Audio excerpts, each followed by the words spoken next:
Televidentes amigos, tengan ustedes muy buenas noches. Las últimas semanas han sido excepcionalmente impactantes para la sociedad ecuatoriana, para la prensa nacional y muy dolorosas hasta el extremo para las familias que perdieron a sus hijos, padres o hermanos, o las familias de los heridos que va dejando la violencia en la frontera norte. No podemos comenzar este espacio sin enviar un abrazo de condolencia a las familias de los 7 compatriotas, cuya pérdida tiene de luto al Ecuador entero. Los periodistas Javier Ortega, Paul Rivas y Efraín Segarra, los soldados Luis Alfredo Mosquera Borja, Jairon Steven Sandival Bajaña, Sergio Jordán Elaje Cedeño y Wilmer Álvarez Pimentel. El drama del secuestro de los 3 colegas comunicadores periodistas de Diario El Comercio comenzó hace algunas semanas y esta noche vamos a rehacer la línea de tiempo que concluyó con la confirmación de su deceso y que hoy por hoy ha desatado una movilización sin precedente de fuerzas militares y policiales en la frontera norte. Lo haremos con entrevistas presenciales con el ministro del Interior, César Navas, y posteriormente con el catedrático de la Facultad Latinoamericana de Ciencias Sociales, Adrián Bonilla, y con la recopilación de voces e informantes en diversos momentos de esta crisis. Comenzamos. Buenas noches al ministro del Interior, César Navas. Gracias por acompañarnos. En instantes estaremos iniciando este diálogo y la revisión de los eventos y acontecimientos de estos 19 días. Cuento además con el apoyo de mi compañero Carlos Esteves de TC Televisión. Buenas noches, Carlos. Gracias, Eduardo. Buenas noches. Es un gusto acompañarles en este espacio en el que buscamos conocer y analizar a fondo lo sucedido con los compañeros de Diario El Comercio y lo que acontece en la frontera norte de nuestro país. Iniciamos. El pasado 27 de enero se registró el primer atentado perpetrado por grupos irregulares que operaban en la zona fronteriza de Esmeraldas. Un coche bomba estalló en los exteriores del cuartel policial de San Lorenzo. 2 meses después ocurrió la explosión en Mataje, que dejó 4 fallecidos. A continuación, un repaso de los ataques registrados en territorio ecuatoriano. Desde el sábado 27 de enero de 2018, la frontera norte de Ecuador ha sido testigo de varios escenarios de violencia relacionados con la influencia de bandas de narcotraficantes. Esa madrugada estalló un coche bomba en el cuartel de la policía, dejando como saldo 28 heridos. Nos despertamos ya encima con los palos, los bloques ya de uno. El 18 de febrero, Jorge Franco y Virgilio Navarro recibieron varios disparos que habrían venido del lado colombiano por un enfrentamiento en la comunidad del PAN perteneciente a la localidad de San Lorenzo. Que van a volver otra vez al atentado. Y en efecto, porque durante la madrugada del 16 de marzo se registró otra explosión de un artefacto de fabricación casera en el retén naval de Borbón, Cantón Eloy Alfaro, provincia de Esmeraldas. 2 días después, 2 uniformados que hacían controles de rutina en el sector El Pan San Lorenzo fueron víctimas de la detonación de morteros artesanales que les produjo heridas menores. Lo que estamos iniciando es simplemente como un preludio, como un anuncio de que algo grave va a suceder aquí en el país. Les comentamos, amigos, que 4 militares que cumplían labores de control en San Lorenzo fallecieron desde el primer atentado con explosivos que se registró en ese cantón fronterizo. Uno de ellos luchó varios días por su vida en el hospital militar. Los uniformados fueron despedidos con honores. Recordemos quiénes son y cómo se produjeron sus muertes. Las primeras víctimas de los ataques en la frontera norte fueron 4 militares que cumplían su labor en San Lorenzo, en la zona que limita con Colombia. Estas imágenes conmocionaban al país.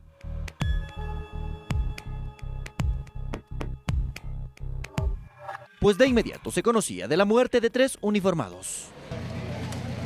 Varios militares eran atendidos en San Lorenzo. En la ropa de quienes corrieron con suerte estaban las huellas del ataque.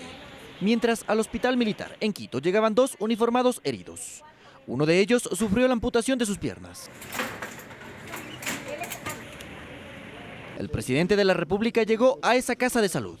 Constató el estado de los uniformados y habló de un combate frontal contra los disidentes de las FARC. Estos criminales sinvergüenzas han estado acostumbrados a hacer de la tierra donde están una tierra de nadie, donde pueden hacer lo que les da la gana. Pues bien, Ecuador no lo va a permitir. Los 3 primeros uniformados que perdieron la vida fallecieron el martes 20 de marzo. Aquel día un artefacto explotó en la carretera donde los militares efectuaban un operativo de control. Solo minutos más tarde se conocía la triste noticia. Quienes perdieron la vida eran el suboficial Luis Alfredo Mosquera, el cabo segundo Jairón Steven Sandoval Bajaña y el marinero Sergio Jordán Elaje Cedeño. Le dije, mijito, mira que ya han explotado otra base allá de esos policías, sino que no había. No, mamita, me dijo, corazoncito, yo no voy. Murió en la lucha por defender este territorio. Días después, y luego de luchar de forma incansable, falleció el cabo Wilmer Álvarez Pimentel. Se trata del uniformado que sufrió la amputación de sus piernas. En el hospital militar, sus familiares lloraban su partida. Mi hijo murió trabajando para el país, no fue para él solo. Horas más tarde, su cuerpo llegó a Esmeraldas, provincia que lo vio nacer. Fue despedido con honores.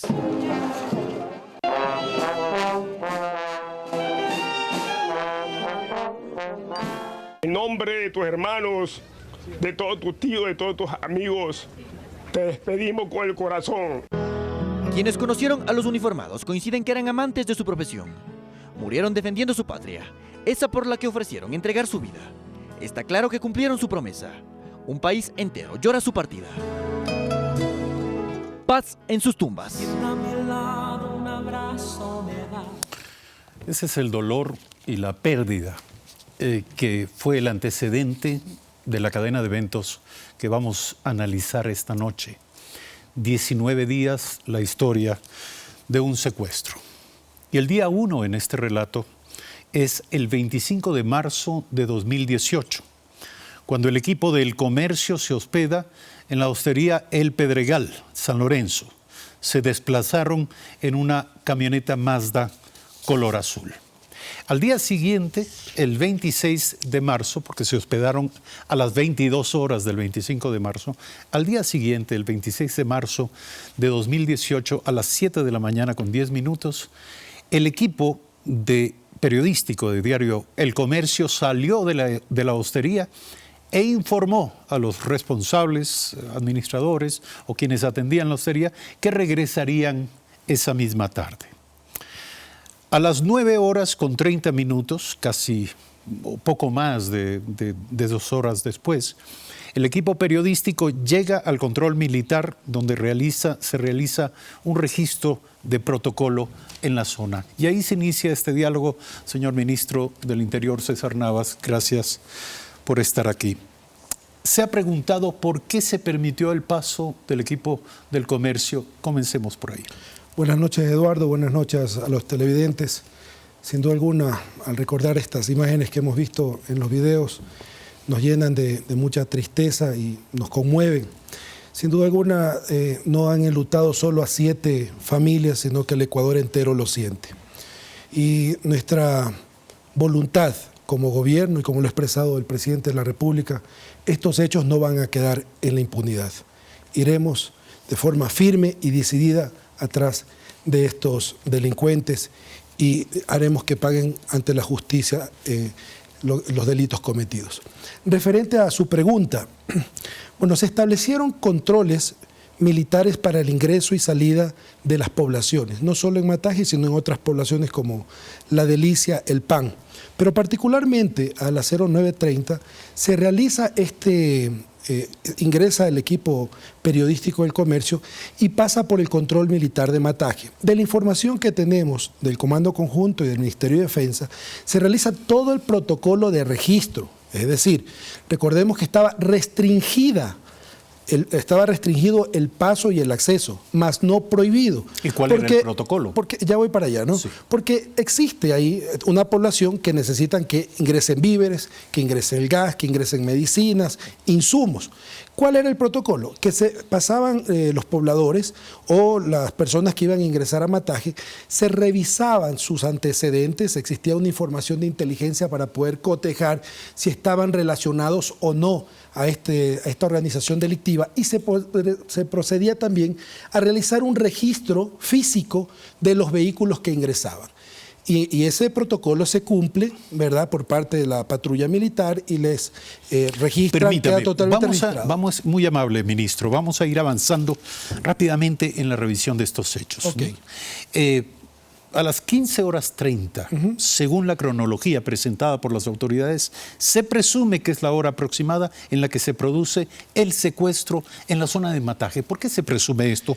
Habiendo tanta diferencia de tiempo entre las 9:30, último contacto del equipo periodístico con autoridades, y 15:30.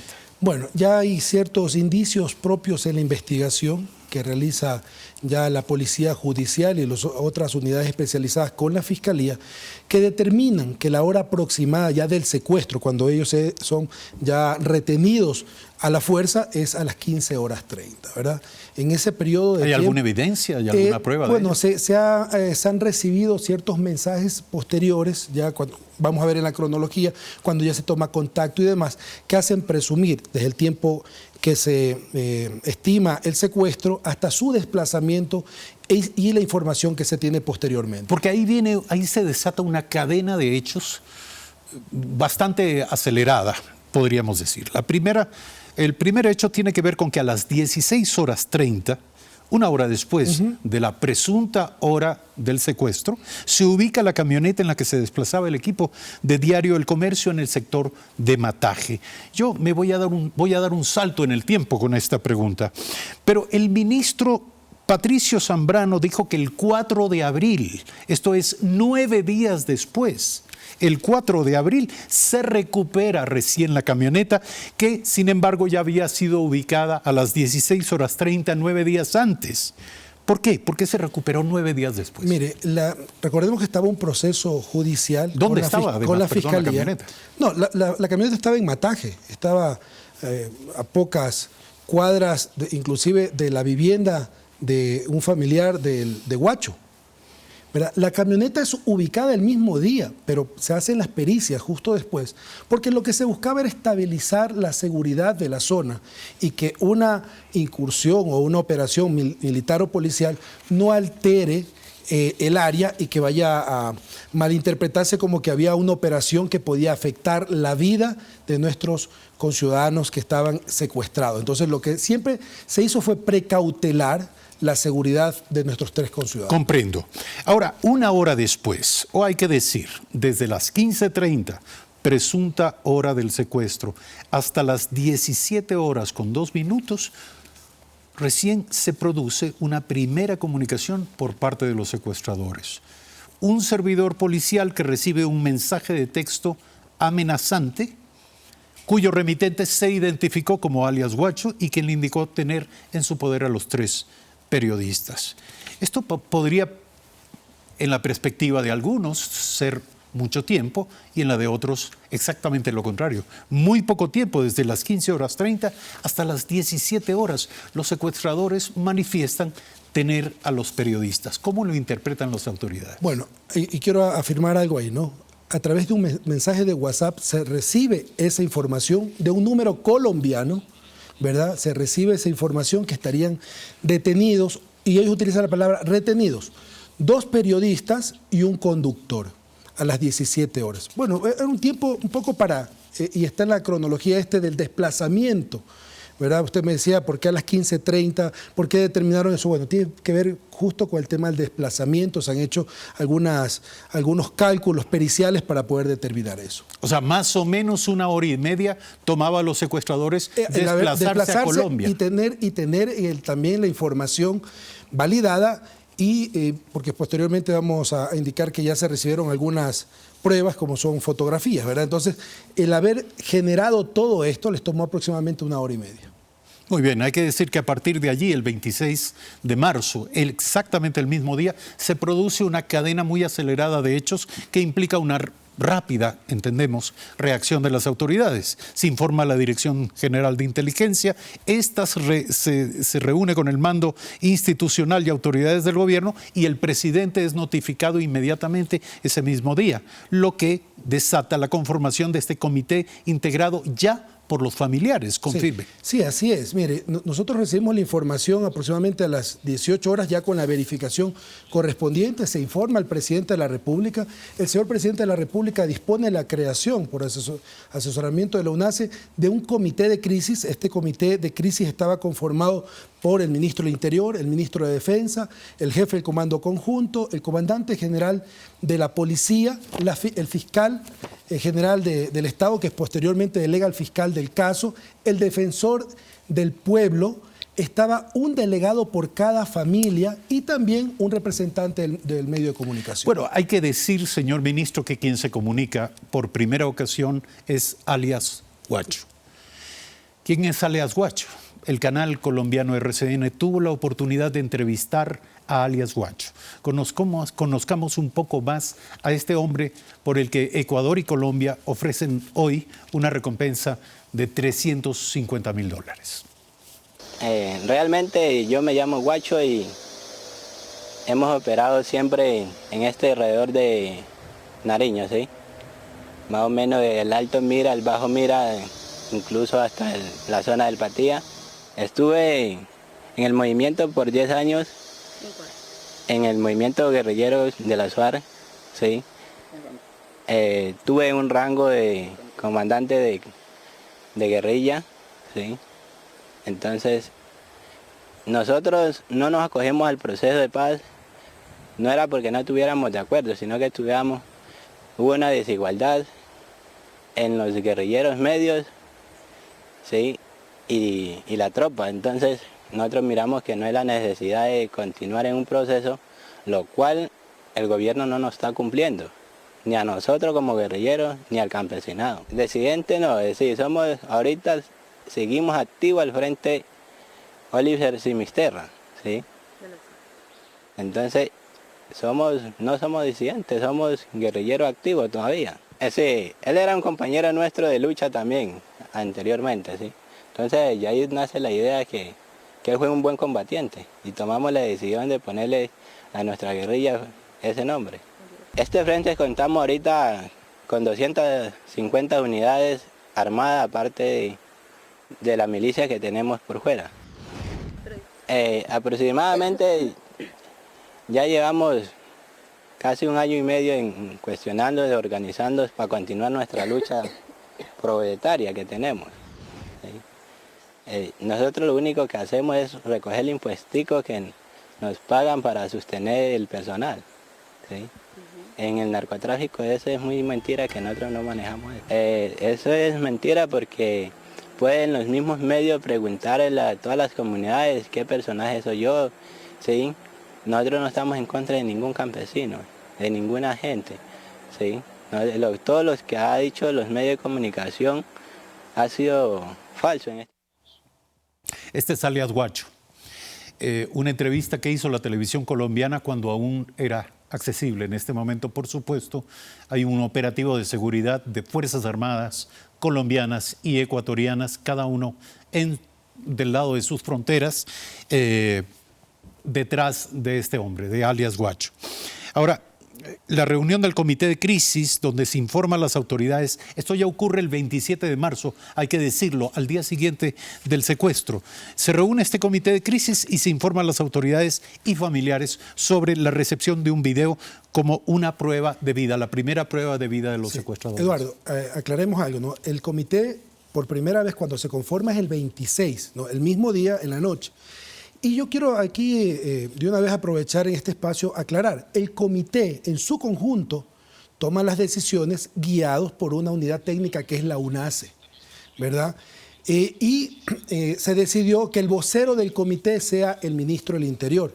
Y esto es importante que se conozca. Había un cuerpo colegiado con una unidad especializada, con la participación permanente de los familiares en la toma de decisiones y toda la información que de aquí en adelante vamos a comunicar la conocían los familiares por parte del comité. Usted decía... Esa prueba de vida. Sí, de la prueba de vida. El comité la recibe. El comité la recibe. La recibe la UNACE, sí, y es mostrada al día siguiente a los familiares dentro del comité. Así es. Ahora, se sumó a las investigaciones un grupo de apoyo unificado de lucha antisecuestro Gaula de la Policía de Colombia. Queremos nuevamente pasar revista rápidamente a un video sacado de la televisión colombiana en el que se nos expresa también qué clase de persona o personaje es alias Guacho, y esto en la voz de un disidente de su organización.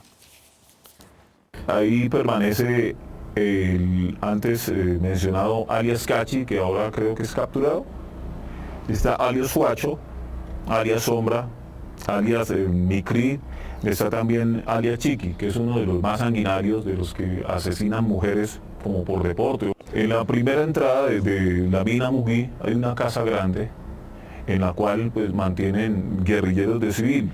Ellos son como un filtro pues del paso de los civiles hacia donde se encuentran los grandes comandantes. Las armas llegan ahí directamente desde Tumaco o desde Llorente.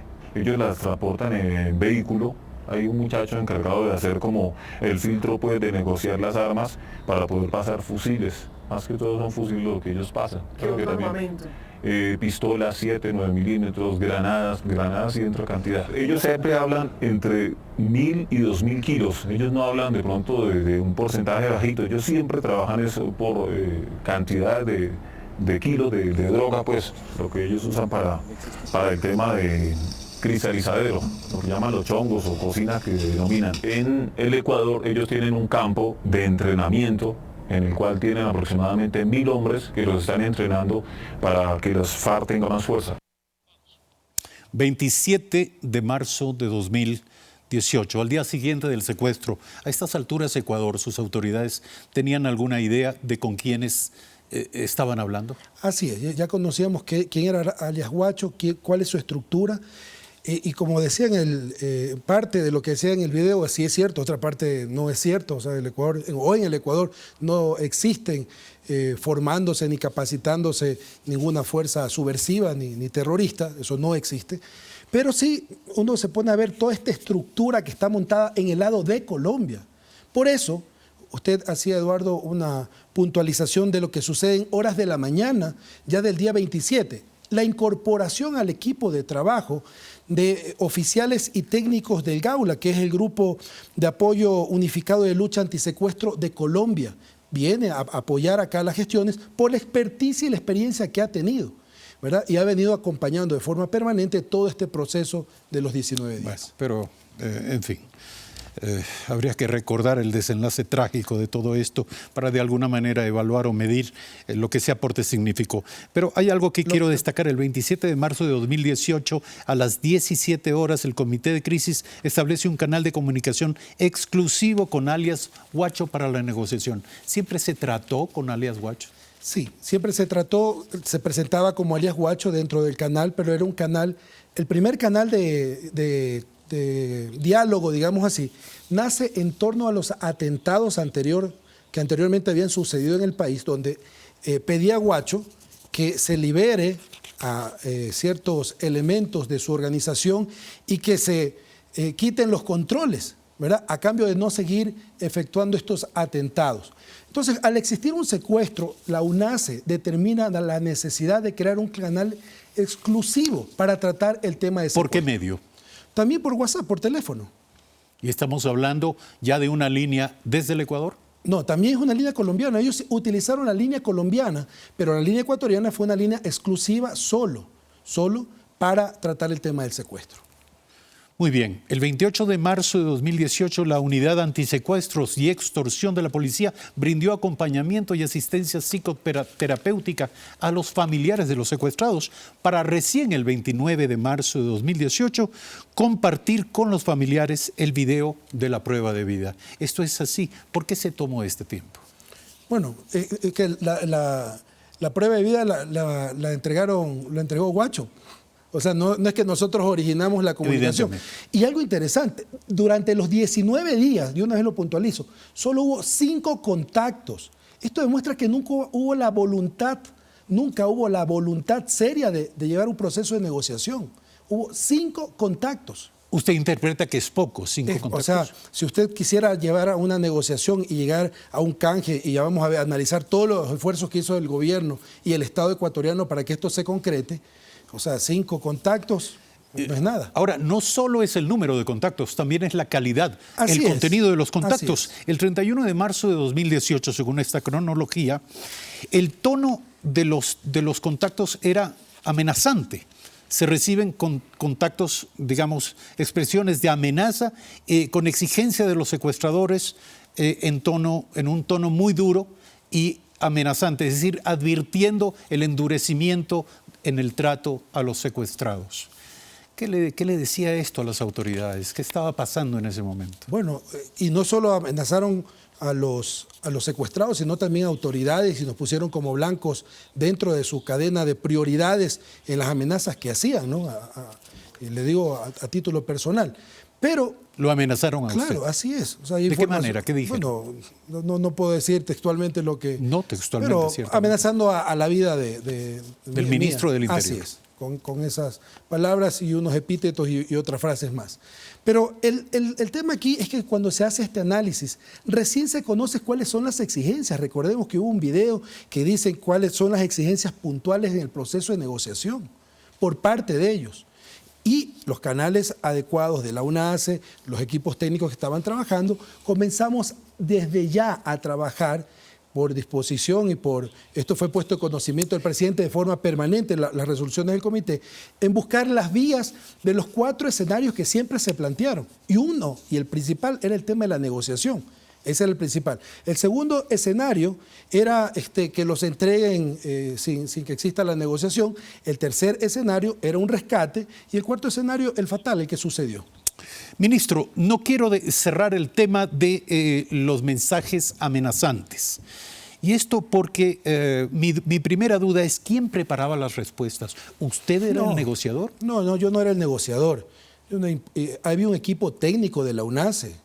Hay un especialista en estos procesos de la UNACE que es el que manejaba esto. Yo era el vocero del comité, ¿verdad? Y dentro del comité tomamos las decisiones, obviamente, ¿verdad? Y como autoridades estamos para eso, para tomar decisiones basadas en la información y en el soporte técnico que nos daba, en este caso, la UNACE y los equipos especializados, ¿no? Y también la Fiscalía General del Estado. ¿Qué les indicaba el tono amenazante de los secuestradores?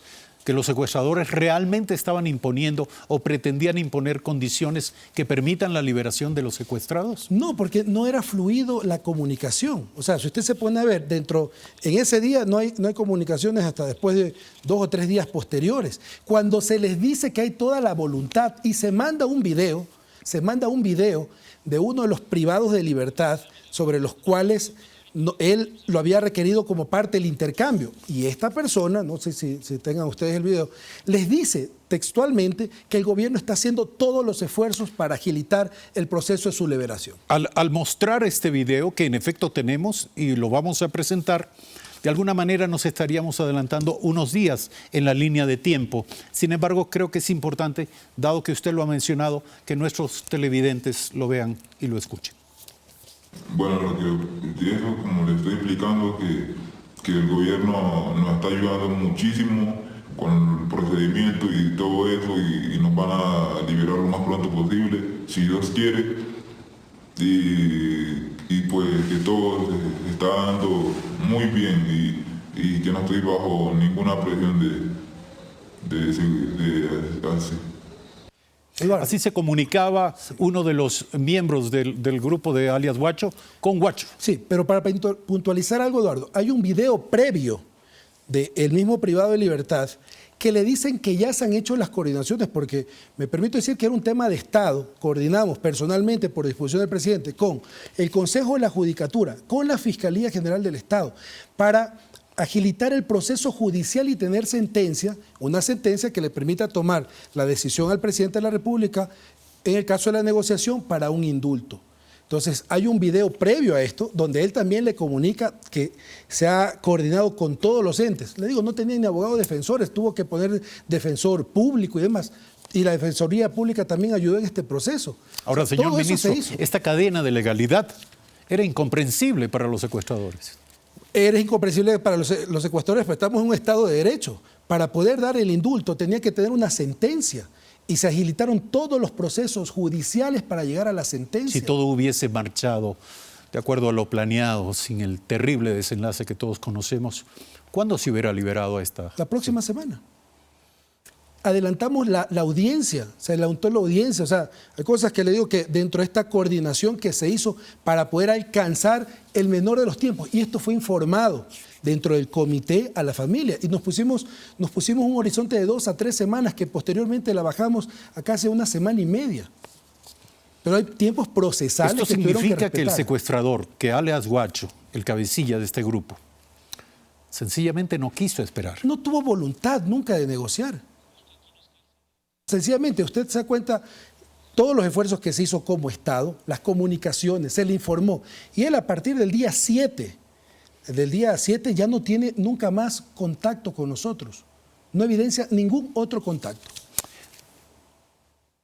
¿Existe una explicación para el silencio de alias Guacho? Y se lo pregunto por lo siguiente. Primero, ¿cuándo fueron arrestados? Digamos, había a estas alturas, 31 de marzo, atención, de 2018, había seguramente más de una veintena de detenidos, pero solo a Guacho le importaban 3. ¿Cuándo fueron detenidos estos 3? Ellos fueron detenidos el 12 de enero y se los detiene por el delito de tráfico de armas. Se le encuentran granadas, munición de alto calibre, se le encuentra armamento menor. O sea, ya llevaban en la cárcel y por eso muchas semanas. Exactamente, y por eso el proceso estaba en ejecución por parte de la Fiscalía General del Estado. En este caso, inclusive con el fiscal general se hizo unas coordinaciones para que tengamos un fiscal fuera de la zona que lleve el caso y agilite el caso. Vamos a escuchar una declaración del presidente de la República donde de alguna manera ratifica este enfoque del gobierno nacional respecto de qué ocurría en este punto de la negociación. Nuestra más alta prioridad es que regresen inmediatamente. Estamos trabajando en ello, desplegando todos los esfuerzos posibles y necesarios y considerando todas las opciones para conseguir este objetivo. Esto fue lo que dijo el presidente de la República. Hay que expresar, analizaremos en pocos instantes, vamos a pasar con Carlos Esteves, porque tenemos más referentes en video y más aportes informativos para alimentar este diálogo, pero también comentaremos luego, ministro, lo dicho por el presidente de la República. Carlos. Gracias, Eduardo. Amigos, en este momento vamos a escuchar la voz de alguien que por 42 años de actividad pastoral en Esmeraldas conoce de cerca la realidad de esa frontera ecuatoriana y que el 11 de abril fue designado por el gobierno como mediador para lograr la liberación de los 3 ecuatorianos. Monseñor Eugenio Arellano, obispo de Esmeraldas y presidente de la Conferencia Episcopal Ecuatoriana, asegura que conoció a alias Guacho mientras era misionero en San Lorenzo. En un diálogo abierto exhortó al desertor de las FARC a que se entregue a la justicia. Es de un hablar claro y sus pensamientos son categóricos. La situación fronteriza en la provincia de Esmeraldas nos motiva a visitarlo para recabar de quien ha trabajado más de 42 años de su vida sacerdotal en la provincia verde y especialmente en los pueblos de frontera con Colombia, sus impresiones de los últimos hechos suscitados en esta zona del país. Para él hay un tema categórico. Los pueblos de frontera, por décadas, han sido ajenos a la prioridad. La educación estaba casi ausente, la salud pues también, totalmente abandonados. Y es en ese contexto donde el anhelo del dinero fácil que oferta el narcotráfico y otros mecanismos delincuenciales atrapa a muchos. Es verdad que el narcotráfico ha dañado todo. El narcotráfico ha dañado todo. Ese es nuestro problema, no la guerrilla. El narcotráfico es nuestro problema. Y en esa dinámica, asegura Eugenio Arellano, cayó Walter Patricio Arízala, alias Guacho, hoy líder de la disidencia de las FARC y convertido en objetivo militar de Ecuador y Colombia. Sí, pues me da pena que ese muchacho se haya estropeado, porque ya le digo yo que el negro esmeraldeño es muy pacífico. Me da un dolor muy grande que este muchacho, este señor, se dedique a esas actividades y me sabe mal que haya progresado en ese sentido, porque para eso hubiera estado mejor echando el trasmayo y siguiendo pescando en las orillas de nuestros ríos y de nuestros mares. Si este diálogo llega a los oídos del delincuente más buscado del país, el obispo le conmina. Yo le diría que se entregue y me esforzaría porque tuviera un juicio justo. Yo no puedo ofrecerlo, pero sí le hablaría con las autoridades. Para Eugenio Arellano, alias Guacho, es un tipo obnubilado de un falso poder que más pronto que tarde lo llevará a terminar mal. El crimen a él atribuido a 3 periodistas y 4 militares le pasará factura tarde o temprano. Guacho es conocido, pero hay muchos guachos a los que la vida no ofrece ninguna oportunidad y desgraciadamente se enganchan en negocios ilícitos. Al preguntarle si él buscó un encuentro directo con Guacho a cambio de la libertad del equipo periodístico de Diario El Comercio, respondió lo siguiente al argumentar que no busca ser él el centro de atención. Hablemos de otra cosa mejor, hablemos del Emelec y el Barcelona. Y le digo que soy barcelonista. Para el obispo de Esmeraldas y presidente de la Conferencia Episcopal Ecuatoriana, el primer grano que hay que echar en el terreno de la violencia fronteriza es motivar el desarrollo y creer en su gente. La paz es una fruta que nace solo del árbol de la justicia.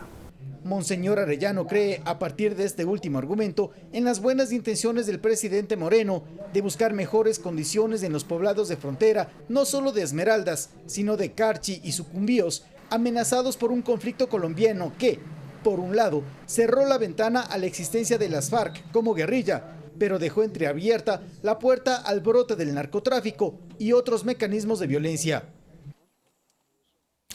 Monseñor Arellano sería clave en la voluntad del gobierno de establecer negociaciones, un acuerdo y un canje de prisioneros, la entrega de los prisioneros del grupo de alias Guacho a cambio de la vida de los 3 periodistas, pero eso lo revisaremos en instantes. Ministro, estamos entre el 2 de abril y el 7 de abril.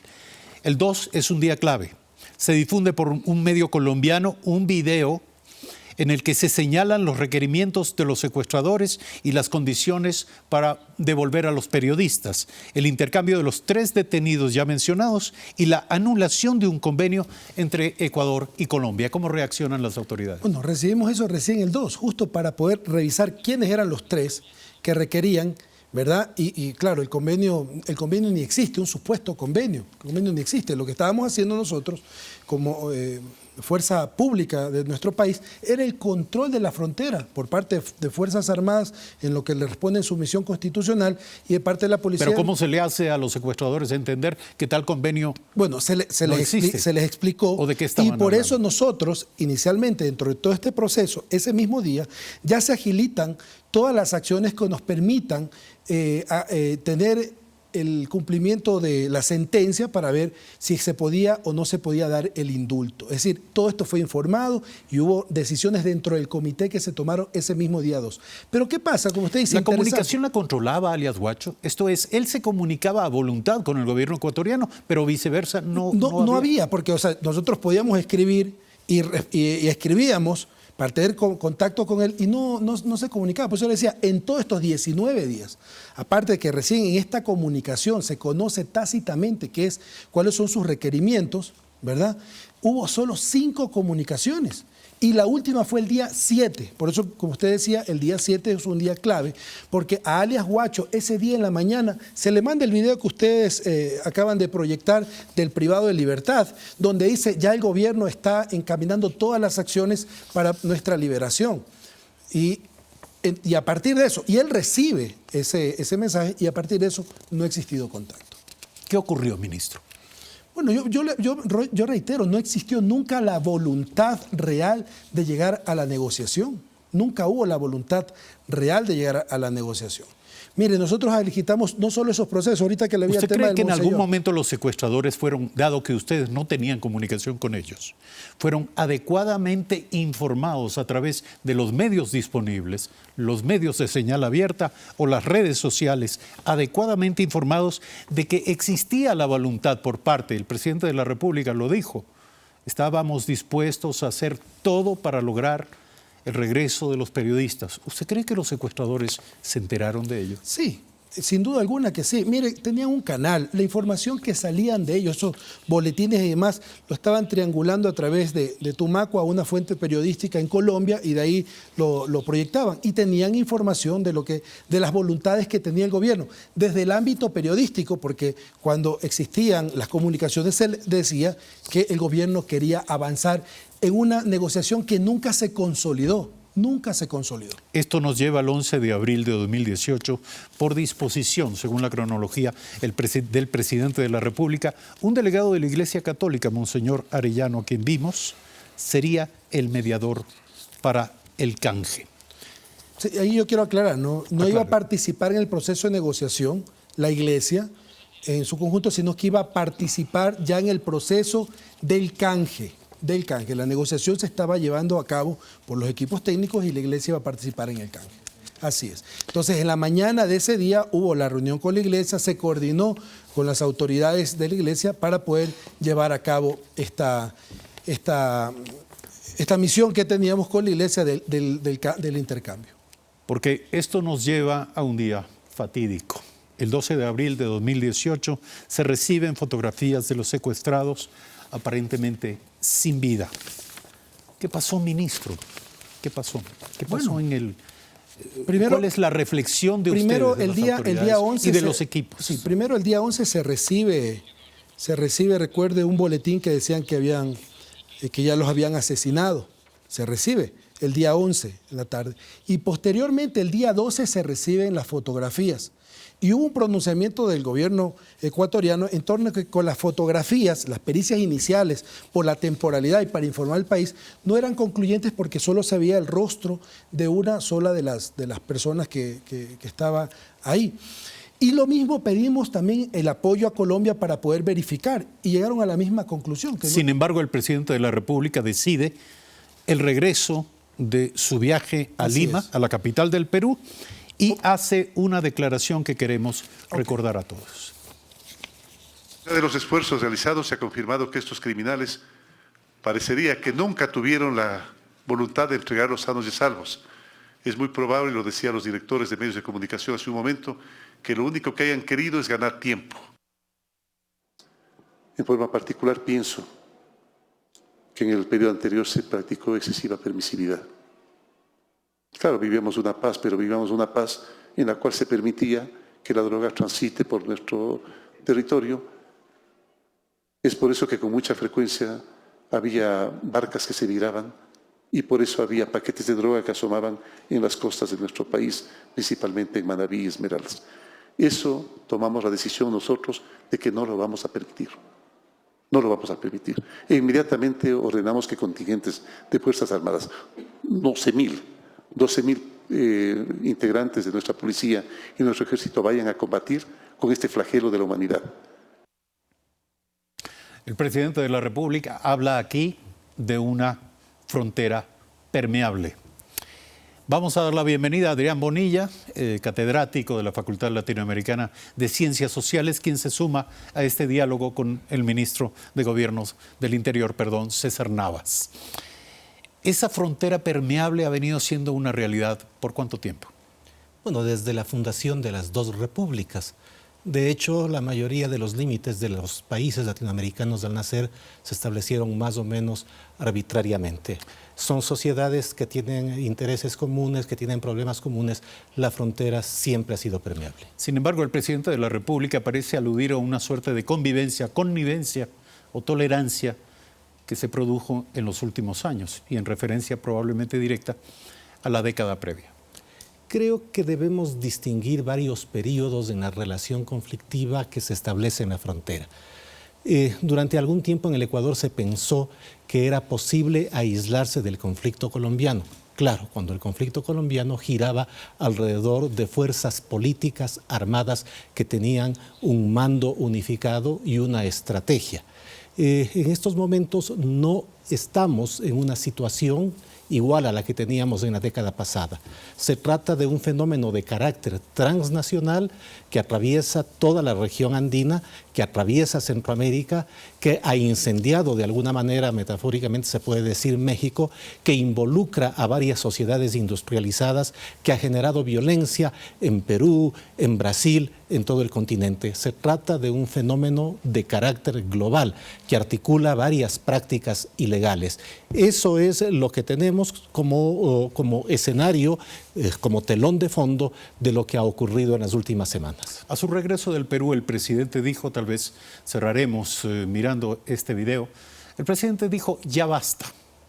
Ese ya basta fue un ya basta sonoro y marcó 12 horas de plazo para que los secuestradores presenten pruebas de vida. Sin embargo, esto se produjo luego de la recepción de las fotografías que eran bastante explícitas. ¿Por qué 12 horas, ministro Navas? Bueno, justo porque no era fácil el tema de la comunicación, se dio la oportunidad y como no había sido concluyente la pericia inicial en las fotografías, ¿verdad? Sin embargo, después de eso, en el trabajo técnico que se realizó con los equipos de criminalística de los dos países, ¿verdad? Y con información de inteligencia, se pudo ya determinar el fallecimiento, mejor dicho, el asesinato de nuestros 3 compatriotas.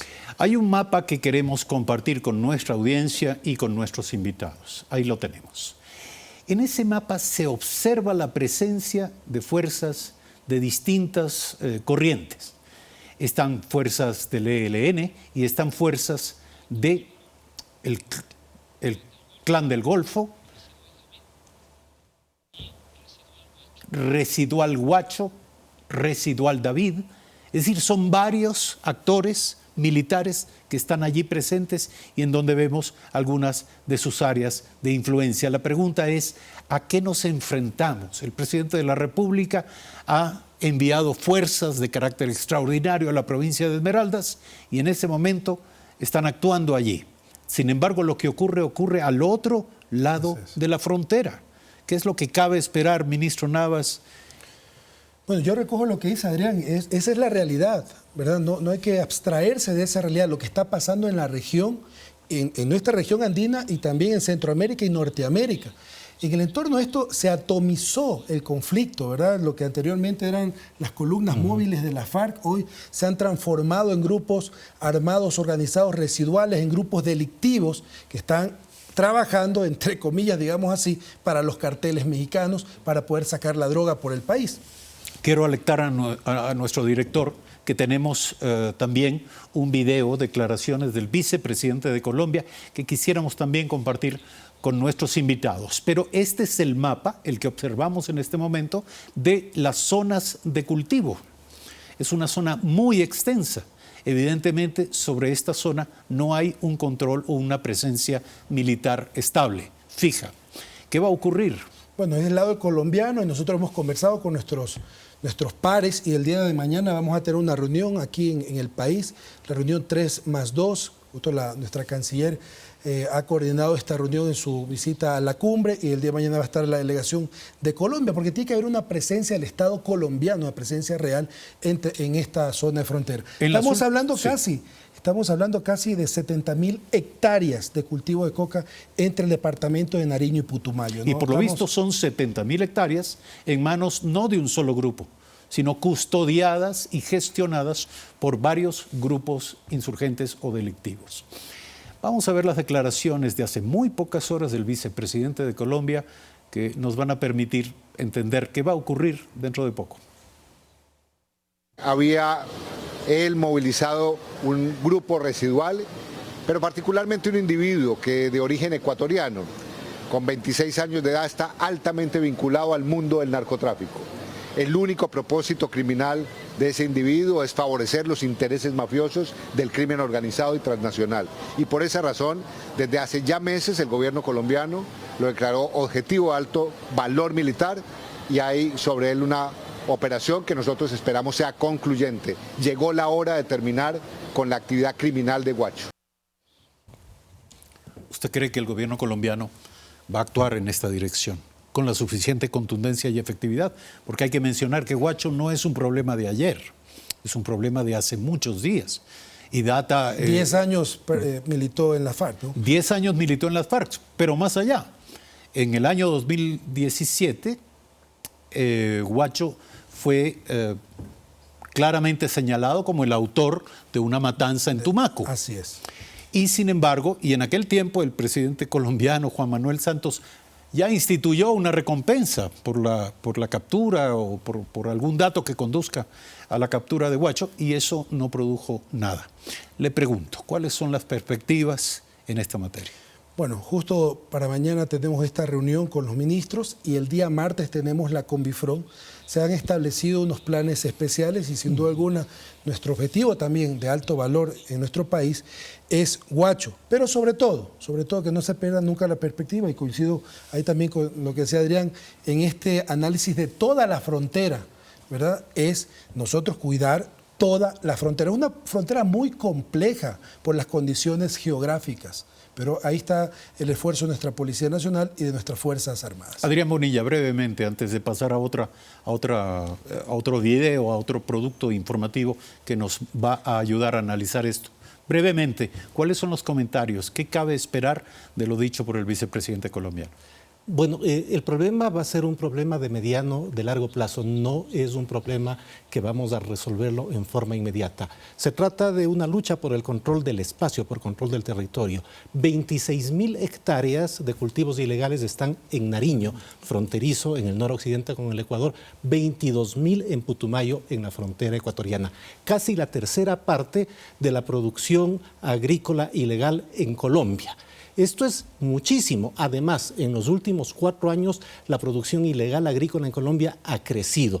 De tal manera que lo que nosotros vamos a tener en Colombia es una serie de fenómenos que de una u otra manera van a seguir impactando en la frontera. Pero la pregunta es, ¿el ejército colombiano va a poder elegir, seleccionar las áreas de intervención violenta para capturar a alias Huacho sin desatar toda una reacción de los grupos que han sido señalados que también están allí? Es que es distinta la situación del Ecuador respecto de la que existe en Colombia. El Ecuador, creo yo, tiene una ventaja estratégica por el tamaño de su territorio. Se trata de ocupar el espacio nacional. Hay que ocuparlo, por supuesto, con institucionalidad de distinta naturaleza, entre ellas la que tiene que ver con seguridad, pero también hay que ocuparlo económicamente, hay que ocuparlo socialmente. Se trata de un fenómeno que solamente se puede controlar si es que existe efectivamente una ocupación del espacio, no solamente por parte del Estado, sino por parte de la sociedad. Ese es un enorme reto de la institucionalidad. Es un enorme reto, pero es inevitable. Vamos a pasar con Carlos Esteves. Carlos. Amigos, el presidente Lenín Moreno anunció que perseguirá y derrotará al grupo Oliver Sinisterra, liderado por alias Huacho, disidente de la extinta guerrilla de las FARC. Los operativos en la frontera entre Ecuador y Colombia continúan. En las últimas horas fue detenido el sobrino de alias Huacho. Veamos. No podemos dejar que ellos nos impongan sus reglas. Vamos a darles la lucha y en el escenario que ellos han escogido, en el campo que ellos lo han escogido, y los vamos a derrotar. Ya basta, los vamos a derrotar fue la orden que unió a todo el país y movilizó a las Fuerzas Armadas y Policía. El presidente Moreno dio un ultimátum al grupo residual de las FARC liderado por alias Huacho para que entreguen una prueba de supervivencia del equipo periodístico secuestrado el pasado 26 de marzo. El plazo se cumplió. A las 10:52 del pasado viernes, la prueba de vida no llegó y se confirmó el asesinato de los comunicadores. De inmediato, las fuerzas de seguridad ejecutaron operaciones ofensivas en la zona limítrofe en coordinación con Colombia. El enemigo está afuera, el enemigo del Ecuador es Huacho y se hará lo que ha pedido el presidente de la República, todos los esfuerzos necesarios para combatir al enemigo. 550 uniformados se sumaron a las operaciones con el apoyo de 5 helicópteros de las Fuerzas Armadas y Policía, un avión, 8 blindados, 6 canes detectores de drogas y explosivos, 20 vehículos de la policía, entre otros. Se hizo allanamientos a 91 inmuebles y a 150 personas en estos sectores que ustedes ven descritos ahí, de Nuevo Mataje y Viejo Mataje. En los operativos Libertador y Victoria se decomisaron botellas de licor, 72 cartuchos antiaéreos calibre 50, 3 escopetas de fabricación artesanal y una cámara de videovigilancia. Hay cartuchos .50, esos son antiaéreos, es la capacidad que tienen estos grupos. 9 personas fueron detenidas. Quienes facilitaban el apoyo logístico para el tráfico de precursores químicos para que pasen a Colombia para el procesamiento de la cocaína. Serían los responsables de los ataques perpetrados en territorio ecuatoriano que han dejado 4 uniformados fallecidos, más de una decena de heridos e inmuebles destruidos. Entre los arrestados está el sobrino de alias Guacho. Y que estaba encargado de la seguridad de la familia en Mataje. Las operaciones de las fuerzas de seguridad han ido debilitando a los grupos irregulares en la frontera. Desde enero fueron capturados 43 miembros de los Guacho. Pero ¿qué intereses hay detrás de la violencia? Detrás de Guacho hay otra estructura, ¿verdad? Y que existiría ese nexo con los carteles mexicanos. Las operaciones militares y policiales continuarán y serán reforzadas. La Comisión Binacional de Frontera entre Ecuador y Colombia tratará este tema este lunes. La decisión del gobierno ecuatoriano es perseguir y derrotar al tráfico de drogas y al terrorismo y proteger a cualquier costo a los ciudadanos ecuatorianos. Alias Guacho está debilitado, pero no está liquidado. Tiene capacidad de reacción y respuesta.